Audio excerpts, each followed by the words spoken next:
महाकवि जयदेव को भगवान जगन्नाथ जी का ही स्वरूप माना जाता है। इनके द्वारा रचित महाकाव्य गीत गोविंद की महिमा का वर्णन भला कौन कर सकता है, जिस पर रीझकर स्वयं भगवान श्री कृष्ण ने अपने हाथ से पद लिखकर उसे पूर्ण किया था। जयदेव जी और उनकी पत्नी पद्मावती श्री कृष्ण के प्रेम रस में डूबे रहते थे। ऐसी मान्यता है कि जयदेव जी को भगवान के दशावतारों के प्रत्यक्ष दर्शन हुए थे। एक दिन भावावेश में जयदेव जी ने देखा कि यमुना तीर पर कदम के नीचे भगवान श्री कृष्ण मुरली हाथ में लिए मुस्कुरा रहे हैं।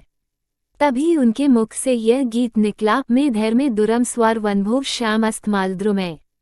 बस यहीं से गीत गोविंद काव्य का आरंभ हुआ। इसमें प्रभु की श्रृंगार रस से पूरित ललित लीलाओं का वर्णन है। जयदेव जी जब गीत गोविंद लिख रहे थे तब एक बार उनके मन में श्री राधिका के मान का प्रसंग आया। उसमें भगवान श्री कृष्ण ने अपनी प्रिया के चरण कमलों को अपने मस्तक का भूषण बताकर प्रार्थना की कि इन्हें मेरे मस्तक पर रख दीजिए। इस भाव का पद जयदेव जी के हृदय में आया, पर उसे मुख से कहते हुए तथा अपनी पत्नी पद्मावती द्वारा ग्रंथ में लिखाते हुए वे सोच में पड़ गए कि इस गुप्त रहस्य को कैसे प्रकट किया जाए। इस कारण कविता का अंतिम पंक्ति पूरा नहीं हो पा रहा था। जयदेव जी की पत्नी पद्मावती ने कहा, अब स्नान का समय हो गया है, लिखना बंद करके आप स्नान कराएं। जयदेव जी ने कहा, पद्मा, मैंने एक गीत लिखा है पर इसका अंतिम चरण ठीक नहीं बैठता, मैं क्या करूं? पत्नी ने कहा, इसमें घबराने की कौन सी बात है, गंगा स्नान से लौटकर शेष चरण लिख लीजिएगा। पत्नी के स्नान के लिए जाने पर जोर देने पर वे गंगा स्नान को चले गए। कुछ ही मिनटों बाद जयदेव का वेश धारण कर स्वयं भगवान श्री कृष्ण आए और बोले, पद्मा, जरा गीत गोविंद देना। पद्मा ने आश्चर्यचकित होकर कहा, आप स्नान करने गए थे ना, बीच से ही कैसे लौट आए? महामायावी किंतु भक्तवत्सल भगवान श्री कृष्ण ने कहा, रास्ते में ही अंतिम चरण याद आ गया, इसी से लौट आया। पद्मावती ने कलम और दवात ला दिए। जयदेव वेशधारी भगवान ने देही में पद्मालवमुदारम लिखकर कविता पूरी कर दी। फिर पद्मावती से जल मंगाकर स्नान किया और पद्मावती के हाथ का भोजन ग्रहण कर पलंग पर विश्राम करने लगे। पद्मावती भगवान की पत्तल में बचा प्रसाद खाने लगी। इतने में ही गंगा स्नान करके जयदेव जी लौट आए। पति को इस प्रकार आते देखकर पद्मावती चौंक गई। जयदेव भी पत्नी को भोजन करते देखकर आश्चर्यचकित हो गए। जयदेव ने पूछा, पद्मा, आज तुम मुझे भोजन कराए बिना कैसे भोजन कर रही हो? पद्मावती ने कहा, यह आप क्या कह रहे हैं? आप कविता का शेष चरण लिखने के लिए रास्ते से ही लौट आए थे। कविता पूरी करने के बाद अभी तो स्नान पूजन के बाद भोजन करके आप लेटे थे। जयदेव जी ने जाकर देखा, पलंग पर कोई नहीं सो रहा था। वे समझ गए आज अवश्य ही भक्तवत्सल भगवान की कृपा हुई है। फिर उन्होंने भगवान द्वारा लिखा कविता का शेष चरण देखा तो मन ही मन कहा, यही तो मेरे मन में था, पर मैं संकोचवश लिख नहीं रहा था। फिर वे दोनों हाथ उठाकर रोते रोते पुकारने लगे, हे कृष्ण, हे नंद नंदन, हे राधा बल्लभ, हे ब्रजांग माधव, हे गोकुल रत्न, हे करुणा सिंधु, हे गोपाल, हे प्राण प्रिया, आज किस अपराध से इस किंक को त्याग कर केवल पद्मा का मनोरथ पूर्ण किया है? इतना कहकर जयदेव जी पद्मावती की पत्तल से श्री हरि का प्रसाद उठाकर खाने लगे। पद्मावती ने उन्हें अपनी जूठन खाने से रोका भी, पर प्रभु प्रसाद के लोभी जयदेव जी ने उसकी एक न सुनी।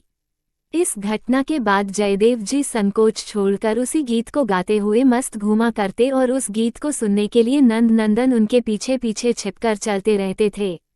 भक्त का प्रेम ईश्वर के लिए महापाश है, जिसमें बंध कर भगवान भक्त के पीछे पीछे घूमते हैं। इस भगवत प्रेम में न ऊंच है न नीच, न छोटा है न बड़ा, न मंदिर है न जंगल, न धूप है न चैन, है तो बस प्रेम की पीड़ा, इसे तो बस भोगने में ही सुख है। ये प्रेम भक्त और भगवान दोनों को समान रूप से तड़पाता है। गीत गोविंद से जुड़ी एक बहुत ही प्रेरक कहानी है, आप लोग ध्यान पूर्वक सुनिए। एक बार एक माली की लड़की खेत में बैगन तोड़ते हुए गीत गोविंद के 5वें सर्ग की इस अष्टपदी को गा रही थी। धीर समीरे यमुना तीरे वसति वने वनमाली, गोपीपीन पयो धर्मर्दन चंचल कर युगशाली। उसके मधुर गीत को सुनने के लिए भगवान जगन्नाथ उस लड़की के पीछे पीछे घूमने लगे। उस समय भगवान ने अत्यंत महीन ढीली पोशाक धारण की हुई थी, जो कांटों में उलझकर फट गई। लड़की का गाना खत्म होने पर जगन्नाथ जी मंदिर में पधारे तो उनके फटे वस्त्रों को देखकर पुरी का राजा, जो उनके दर्शन के लिए आया था, बड़ा आश्चर्यचकित हुआ। राजा ने पुजारियों से पूछा, ठाकुर जी के वस्त्र कैसे फट गए? पुजारियों ने कहा, हमें तो कुछ मालूम नहीं, ये कैसे हुआ? तब भगवान ने स्वयं सब बात पुजारी को स्वप्न में बता दी। राजा ने भगवान की गीत गोविंद के पदों को सुनने की रुचि जानकर उस बालिका को पालकी भेजकर बुलवाया। उस बालिका ने भगवान के सामने नृत्य करते हुए उसी अष्टपदी को गाकर सुनाया। तब से राजा ने मंदिर में नित्य गीत गोविंद के गायन की व्यवस्था कर दी। साथ ही पुरी में ढिंढोरा पिटवा दिया कि चाहे कोई अमीर हो या गरीब, सभी गीत गोविंद की अष्टपदियों का इस भाव से गायन करें कि स्वयं युगल सरकार श्री राधा कृष्ण इसे सुन रहे हैं। जगन्नाथपुरी के एक अन्य राजा ने श्री कृष्ण लीलाओं की पुस्तक बनवाकर उसका नाम भी गीत गोविंद रख दिया। राजा के चापलूस ब्राह्मण सब जगह ये प्रचार करने लगे कि यही असली गीत गोविंद है। असली पुस्तक का निर्णय करने के लिए दोनों गीत गोविंद की पुस्तकें भगवान जगन्नाथ जी के मंदिर में रख दी गईं। दूसरे दिन जब पट खुले तो भगवान ने राजा की पुस्तक दूर फेंक दी और जयदेव कृत गीत गोविंद की पुस्तक को अपनी छाती से चिपका रखा था। ये देखकर राजा समुद्र में डूबने चला। तब भगवान ने आकाशवाणी की कि तुम समुद्र में मत डूबो। तुम्हारी पुस्तक के 12 श्लोक जयदेव कृत गीत गोविंद के 12 सर्गों में लिखे जाएंगे, जिससे तुम्हारी प्रसिद्धि भी संसार में फैल जाएगी। ऐसा माना जाता है कि गीत गोविंद की अष्टपदियों का जो कोई नित्य पठन और गान करे, उसकी बुद्धि पवित्र और प्रखर होकर दिन प्रतिदिन बढ़ती है। साथ ही इन अष्टपदियों का जहाँ प्रेम से गायन होता है, वहाँ उन्हें सुनने के लिए श्री राधा कृष्ण अवश्य विराजते हैं और प्रसन्न होकर कृपा वृष्टि करते हैं।